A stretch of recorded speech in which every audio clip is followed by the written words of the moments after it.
Hai semua, pernahkah kita berhenti seketika dan betul-betul merenung? Dalam setiap butiran kecil, setiap pekerjaan yang kita anggap remeh, adakah tersembunyi sebuah nilai yang sangat besar?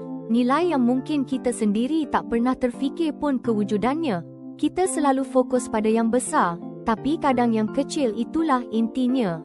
Dalam kitab Keluaran, ayat 38-22 ada menyebut, semua pekerjaan ini telah dilakukan oleh Bezalel. Ini bukan sekadar nama seorang tukang, tapi bukti bahawa Tuhan kita melihat setiap sentuhan, setiap garisan, setiap lelah yang dicurahkan, setiap jahitan, setiap ukiran, setiap detik yang didedikasikan, semuanya penting di matanya. Ia bukan tentang kemasyhuran, tapi tentang kesetiaan dalam perincian.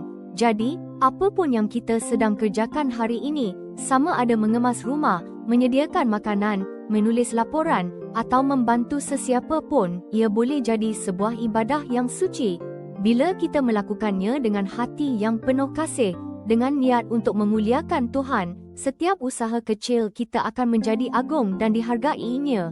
Ingatlah, kasih sayang itu ada dalam setiap perincian.